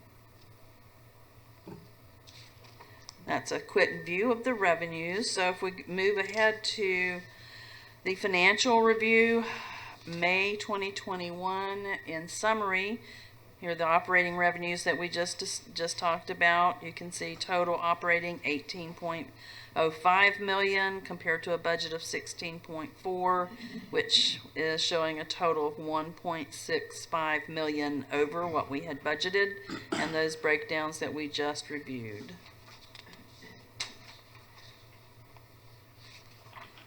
And then here is the summary altogether of the May year to date, broken down as a percentage. Same thing that we just looked at with total cruise, cargo, all the non-ship related, so total operating revenues. So now look at the expense summary.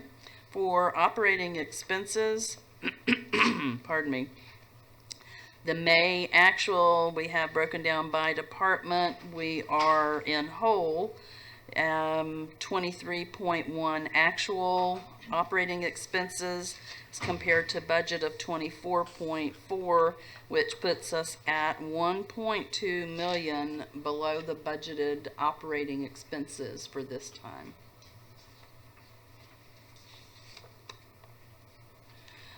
And here we have the expense summary. Total cash operating expenses, as we see, are 23. We had million. We had budgeted at 24. The percentage is about a 5% variance of under the operating expenses. Depreciation is fairly close. We had budgeted, and again, that's a non-cash item. At 29.5, we're budgeted 29.3, so we're very close to what we had budgeted. And then we had total non-operating expenses. The actual amount year to date in May is 344,000. And we had budgeted 276,000, so we're slightly over budget. It's 24% over, but that's really only 67,000 in dollar-wise. So if we look at this, then year-to-date operating expenses, in summary, we had 1.2 million below budget and 9.1 below prior year. We'll go into the May year-to-date 2021 results, just sort of a summary of everything we looked at. We talked about the operating revenues at 18 million, expenses 23 million, which gives you a cash operating loss 5.1 million. And then our other cash expenses, our interest expense, which is 8.3 million. So that, pardon me, your net position appropriation needed to offset all of our cash is 13.5 million, which is what we have, the net position appropriation year to date, May 2021. So we're offsetting there in cash by 13.5.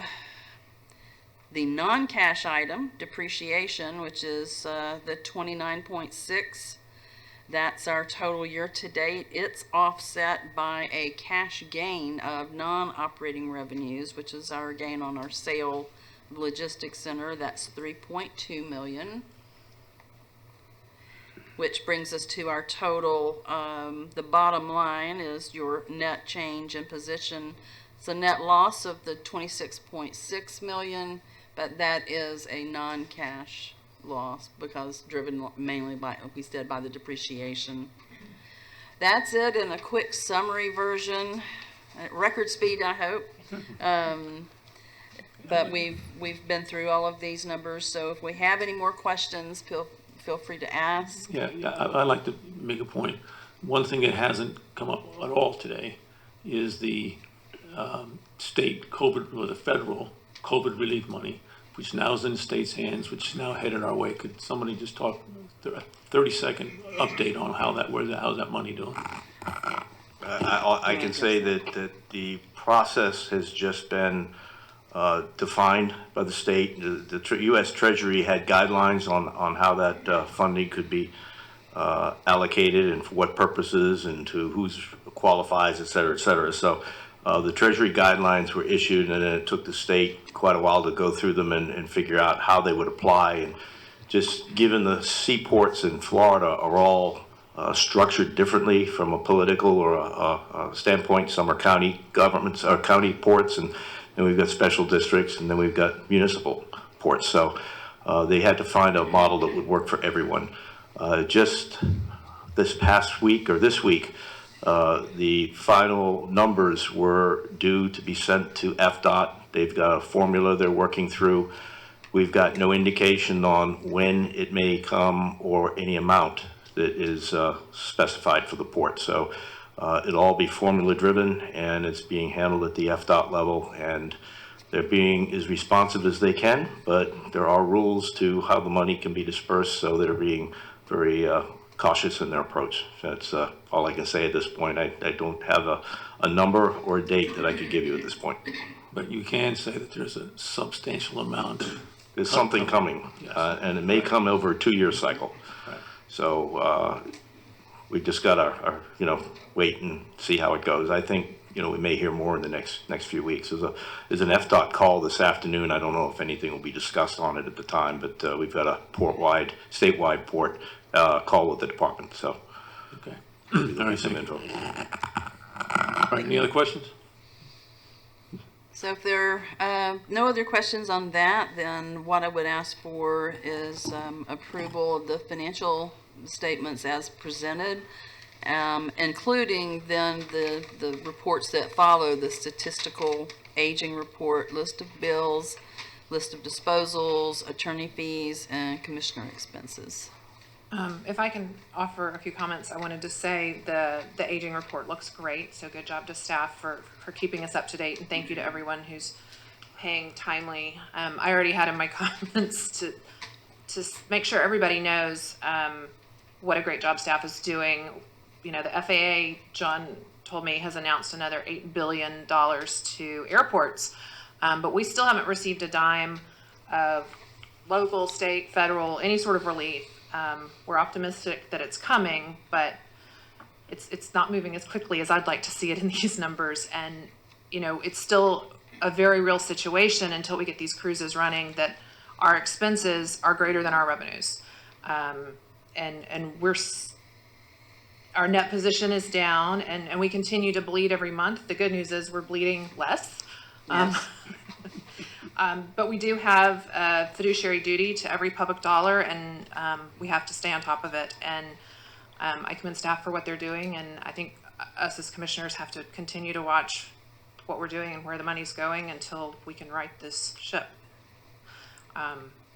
So that said, I will move to approve the financial information and reports, including the statistical report, aging report, list of bills, list of disposals, attorney's fees, and commissioner expenses. I'll second the motion, Mr. Chairman. Okay, we have a motion and a second. Any discussion? All in favor? Aye. 5-0. Thank you. All right, thank you. Public comment on consent agenda? None. Okay. Mr. Lloyd, anything to pull? I was going to pull 2B. 2B. Mr. Allender? I have none, Mr. Chairman. Mr. Hadaway? Done. Markey? 1B. 1B. Getting pretty. All right. With that, I will ask for a motion to approve consent agenda items 1 alpha and 2 alpha. So moved. Second. All in favor? Aye. Okay. Let's start with 1 Bravo. As was the case recently, will be abstaining from voting on that matter because I've previously done legal work for Doug Wilson Enterprises. Okay. We have been through this. Yes. All right. Any other? Go ahead. Any I other- was just gonna, but based on what he's indicated as a conflict, I was gonna make a motion to approve item 1B. I'll second. Okay, we have a motion and a second. Any more discussion? All in favor? Aye. 4-0. All right. 4 with 1 With 1 recusal. If that's the right term. All right. Then Abstention. 2 Bravo. Mr. Lloyd. I raised some questions in my meeting with staff yesterday about the lease agreement with Enterprise. And I was wondering, I know John maybe had some questions that legal could respond to. But Yeah, Mike handled this lease, so he's more than happy to answer any questions. Good morning, Mike. Morning, Chairman. Good morning, Commissioners. So my observation of Enterprise rental cars, they kind of parked everywhere. And then we've also had some discussion about what are we doing in the future with a facility that could house all of the rental car operations. So I just wanted to find out kind of what the provisions were in that lease for us to operate. That's a good question. Commissioner Lloyd, I did want to recognize that we have an Enterprise representative here this morning, Adam Stream, Group Manager for this location. So we have discussed this throughout the negotiations as a concern of the port. You'll see this 10-year lease is for 3 parcels. Doesn't change their footprint. It does better define them, particularly the location of the adjacent lot across the street on Mullet Road. It is an issue. It has been historically in the past, but Mr. Stream has assured me that going forward there will be better communication about perhaps overflow. And that brings me to the lease itself is more of a revenue sharing model versus your traditional rent structure. So in an instance where there would be a very productive weekend, Enterprise would be very mindful of the limits of their parcel, but in those instances where they are seeing a more volume of car rentals, we would at the tail end be seeing more revenue in the following months. As for the parcel itself, the one immediately adjacent to the facility is already fenced. So what this lease has built in is, in the event the CPA has identified a problem occurring more than 4 instances in one contract year, Enterprise would be on notice that we would then exercise a provision that would require Enterprise to actually fence the parcel in a similar manner to the fence that currently exists next to the parcel. And that would be our effort to contain these cars. As you know, Commissioner, Mullet Road is an area of concern that we are trying to address piece by piece. I do think this lease provides us with the protections and the means to do so. Okay, thank you. I have made the observation, and maybe you guys have too, very visible driving into the port. So I'm glad Enterprise is here, and you know, you guys are one of the first businesses people see as you're kind of approaching into the port. So it's important. We're just nice and neat there. So thank you for working with staff. Part of the bottom line, though, is that if Enterprise does well, then we do well. Because we get a commission on what the number of cars they rent. But on the fencing issue that you mentioned at the end, are you saying that they would have to fence in an area if it appeared that that was more likely to be permanently used to store cars while they have them here? Or one weekend they have, or maybe one weekend or once a month they have a gigantic overflow and they've got to park them all over the place. Obviously, at that point, they're not going to be required to, or maybe they are, to be in a fenced area. I mean, I guess my question is, when would that additional fencing be required from Enterprise? Well, Commissioner, I think that fencing the parcel should be a last resort, but because that's going to change the condition of that area. As Commissioner Lloyd noted, this is a very visible parcel, a premier location. But Enterprise has relayed to me in negotiations that their issue here is space for their operations, and space being finite. We are just trying to find the most mutually agreeable relationship. So if additional fencing was a consideration on our part, working with Enterprise, that issue could be resolved. Precisely, Commissioner. That was our suggestion to this lease, which we arrived at 4. That's a lot, and it's a lot of notices on staff's part, but hopefully we don't reach that situation. But again, at the end of the day, with this lease being a revenue sharing model, I think the timing is also perfect with the return to cruising, that we expect car rental volumes here to pick up commensurate with the cruising, and that we will see the benefit of that revenue. Yeah, I good will job. personally, Commissioner, likely personally be very involved in ensuring the cars are not beyond the lease parcel, but Okay. remains to be seen. Mike, quick question, and perhaps the Enterprise representative can answer, but I suspect you're as familiar. What is it that triggers these confluence of events where there's an excess capacity, or not insufficient capacity, excuse me? The stream, you want to handle that one? Sure.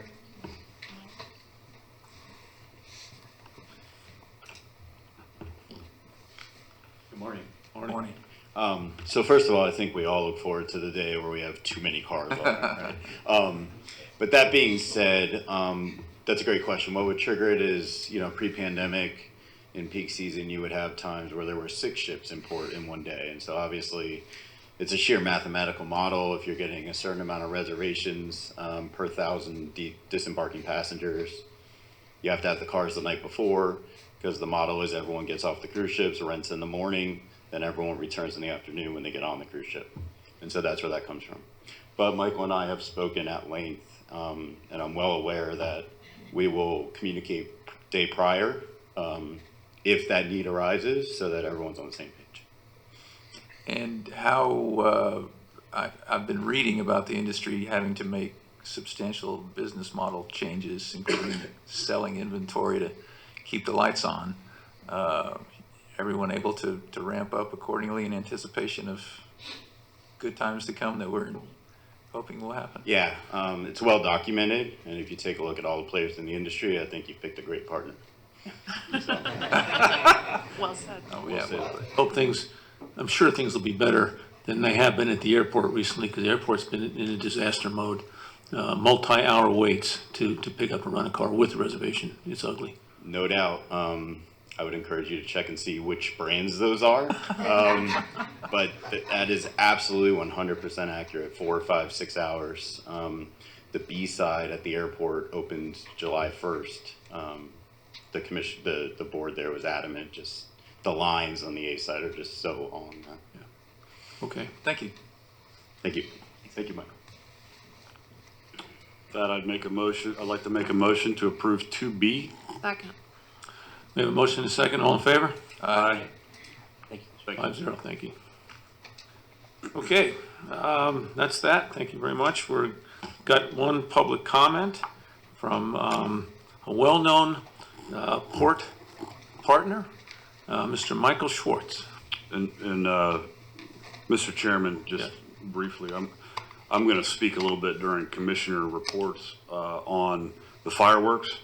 So I think this is kind of a premise to the discussion. I wanted to have it at the kind of the end of the meeting. So Okay. thank you. Well, good morning, everybody. Thank you for giving us a few minutes to speak here. What a year, huh? 2008, Red Fisher came up to me and goes, "Hey, how can we do fireworks in the port?" And as we discussed that, and after many arguments with Cocoa Beach and Cocoa Village about doing fireworks on the 4th of July, we thought it'd be best to do it the day before the 4th of July, and even ended up doing it 2 days before the 4th of July. But at the end of the day, 2008, we did our first show. It was about 12 minutes. Wasn't impressive, but it was successful. We did it for several years.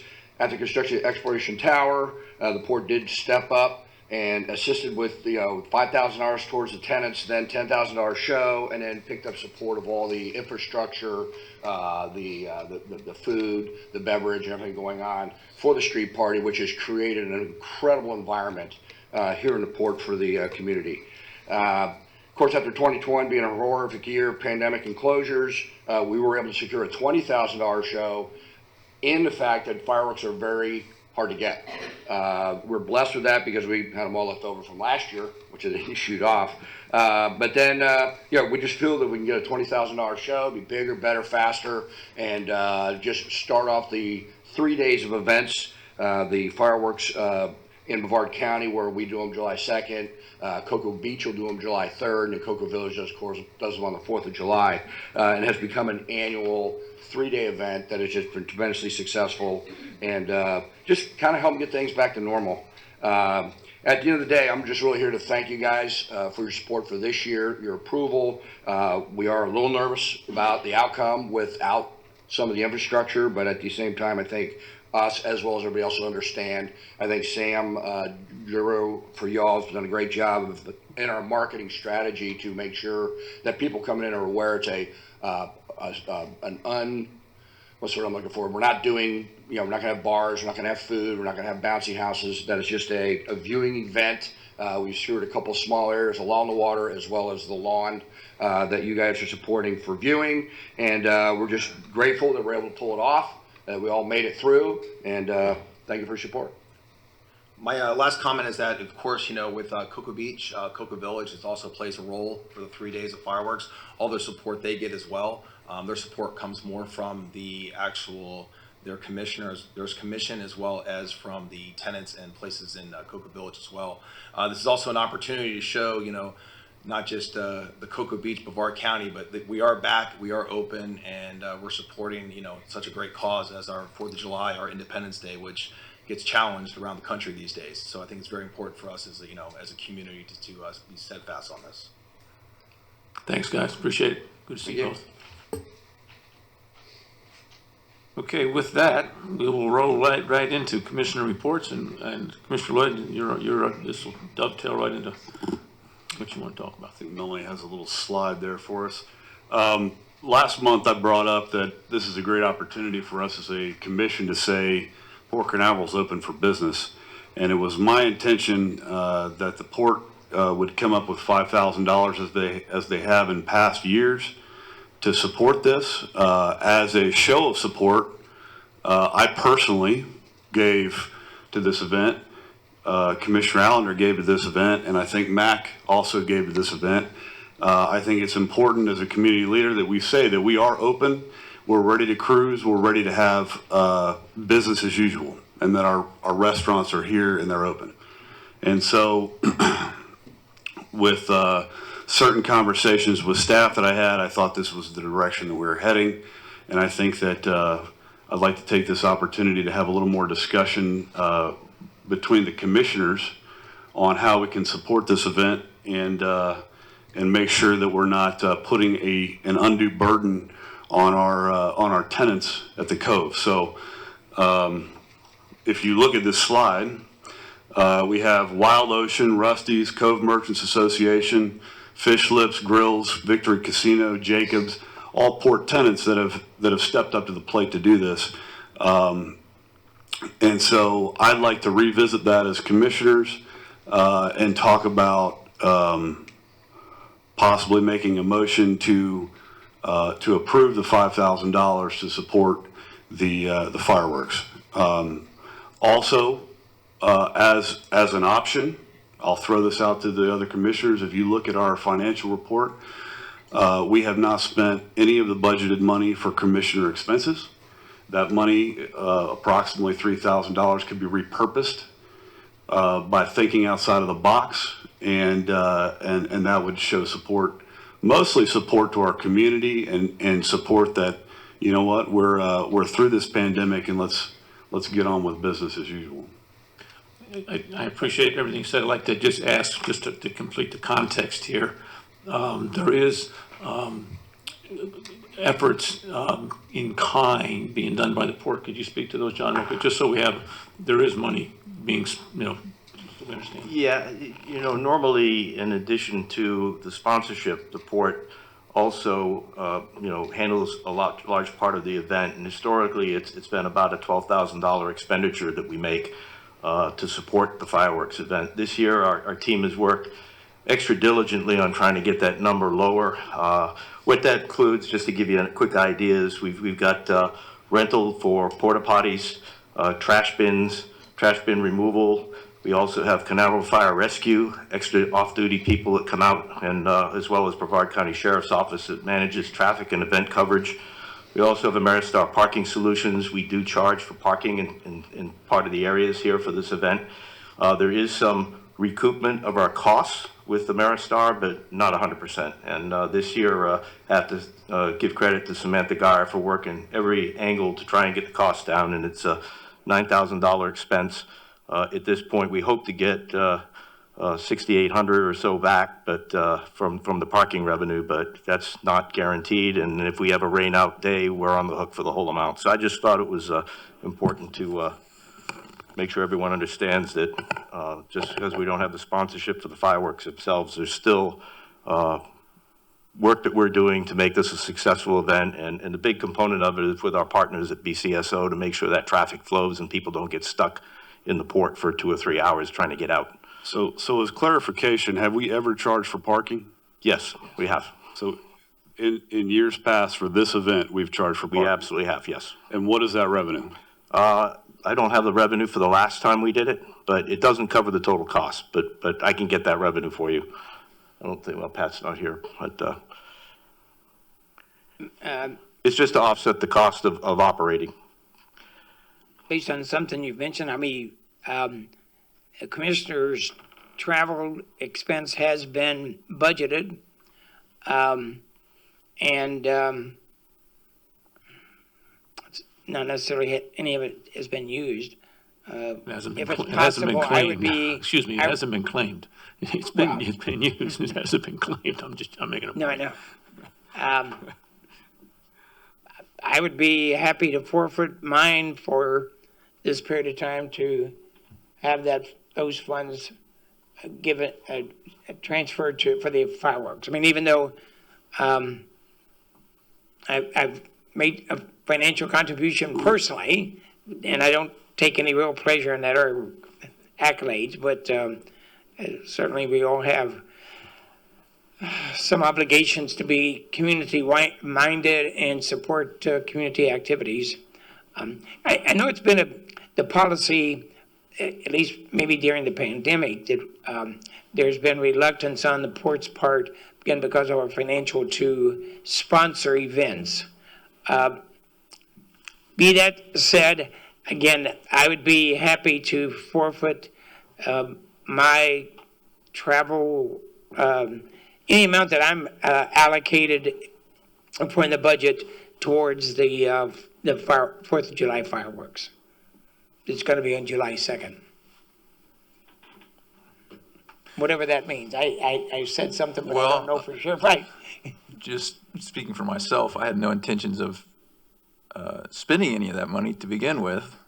So that would be, in effect, incurring an expense that I wasn't going to incur. Same. But besides the travel budget, which is down, wasn't there also a figure that each commissioner was allowed $1,500 per year that they could designate? I believe that is correct, yes. And we've And is cut that- all that, and we're still losing money every month. Oh, big time, big time. Fortunately, we had enough money in, I call it savings, to offset that. Yeah, we're bleeding money and, Man. So at this point, the challenge that we have is how do we have the celebration for our community and not put the burden on our tenants? I think that's the question. And I don't think at this point, looking forward, I mean, when you look at the financials that we have, $5,000 to show the community that we care about what's going on and that we can take our mask off and celebrate the 4th of July. I don't think that's a bad thing to say here as a commissioner. Man. Of course. I love fireworks and I love my country, but as a fiscal conservative, we have worked hard to get this federal stimulus money, and if we're going to accept it, make no mistake, these are tax dollars, and we have an accountability to conservative fiscal management. So I can't agree to give any money from the port. I have said I will give personally. I will help fundraise whatever difference there is. I'm fully committed to the effort, but I can't agree to give you the port's money this year. And it's not because I don't love you guys or want to support the 4th of July. And as to the travel money, you know, I had also made a personal commitment that I wasn't going to submit any of my expenses. So I'm already eating that. And this is a great cause, and I appreciate the effort, but I've turned away more worthy causes than I can count in the last year of great organizations that have needed support that we usually support and haven't been able to this year. And it's not that we don't love them either. So I'm not in a position to prioritize this over CivMill, over, you know, a healthcare initiative. It's a hard no for me, but I'll write you my own check. So you're in for 1,000? I don't know if I can commit to that much, but I will help fundraise the difference. I'll make some phone calls. Okay, come on. Okay, some of come the on. ambassadors would like to support the port in general and make some financial contribution towards this all-American event. I think a lot of that's fine. I think part of my frustration has been my discussion with staff has been that this is going to happen, the event's happening, and so I have no problem. I mean, we can all help raise money for something, but up until this point, there's 2 days to raise money. So that's kind of where things stand. And I do think that our tenants are going to be are going to be carrying the burden at this point. So I don't agree with kind of the way this has been handled, and I think we're leaving them in a tight position at this point. Well, I'm Everybody obviously knows new, what a but I don't know the budget is, numbers. What they have a budget to spend for, so if something goes over budget, it's the budgetor's problem, not the budgetees. And I agree with Commissioner Hadaway, being conservative, I think we should be very restrictive in our giving of money, but I'm willing to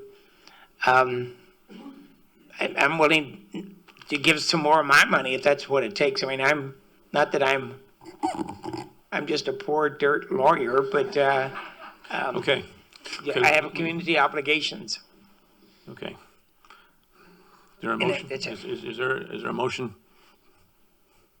Well, a little bit more discussion. I mean, I understand Commissioner Hadaway's firm stance on being fiscally conservative. I run my own business, and I also understand my relationship and my family business's relationship with the community over 40 years. So sometimes I step up to the plate when nobody else will. I'll step up to the plate over and over again for my community. So Commissioner Hadaway, in one breath, you're saying we're not going to support this for the community, but we also just talked about the Junior Ambassador Awards, and you're asking our tenants, the same people we're not going to support, you're asking them to give to that program. So I think we've got to have perspective, and I think it's important that we take perspective.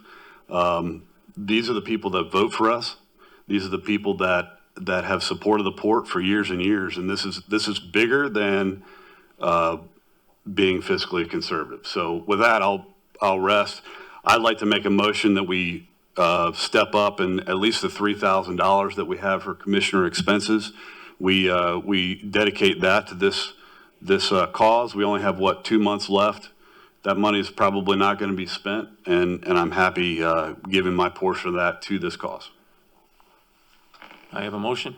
That motion I would approve. I'm sorry. Well, I would second. Since Okay. we're talking about money that had been budgeted, and Okay, some we of have us are willing to give up that travel expense for this purpose. I mean, I had no intention of using any of it anyway. It's there, it's been budgeted, so it could be put to this all-American cause. Okay, we have a motion and a second. Any more discussion, please? Yes, what's the budget and what's the shortfall for the Merchants Association? We give an answer to that, please? They didn't mention that, but it's. $20,000 based on. Sir, can I ask you to come up to the microphone? Thank you, sir. The budget was originally $15,000, which did include a $5,000 contribution from the port. Then we did receive 4 to 5 personal contributions that allowed us to take it to $20,000. At the end of the day, the shortfall right now is $6,000 total. We're not here to beg for money. We want to put off a great show, and no offense, show up the other two guys too a little bit, but. It's been a rough year for everybody. And, we lost money. You guys lost money. We all lost money, but we're all still in it for the long haul. We're all in it for the community. So Okay. the budgets and numbers, I can send them to you guys. It's not like a huge budget, but I tell you what, a $20,000 show is about 24 minutes of fireworks, which, lighting up the sky is pretty exciting. It's a lot of fun, a lot of relaxation. So. And can I have the context, or excuse me, the text of the motion read back to me to make sure I understand it? So if you review, and I'm looking this up really quick. So commissioner fees, which is item F. But it also shows on the And there's commissioner's budget. Yeah, I think it's 500 per commissioner, except 500 for per the chair. commissioner and 1,200 for the chairman. So that budget has been dramatically reduced over what we've had in the past. And so as you can see, there's only $30 that have been spent by Commissioner Justice. So that is right now sitting at $3,170. $3,170 is available, or that hasn't been spent, and we would just be repurposing that to this cause. And that's what your motion is? And that's what my motion.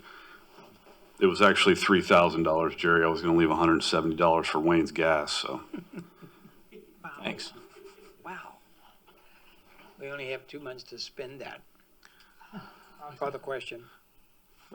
Any more discussion here, please? Call the question. Okay. All right, with that, all in favor of the motion, say aye. Aye. Opposed? Nay. Okay, it's 4-1 with Commissioner Hadaway in a nay. All right. We sure got through that one. Anything else for commission discussion? Commission reports? I have nothing, Mr. Chairman. Okay, Commissioner Hadaway? No, thank you. I have none. Okay, well, I do, real quick. This was a busy month. You know, in addition to the Memorial Day speeches, of course, and the Mardi Gras, which was a great event. Again, staff, everybody worked on that. That day was huge, from operations to the messaging to the way everything worked. It was just really a great job. A lot of work, a lot of effort, and this port shone like a bright star that day. It was wonderful. Had a chance to give a port update to. This was an online thing, but to EXP. If you're not familiar with EXP Realtor Company, there's 400 realtors in Brevard. It's the largest realtor company in Brevard.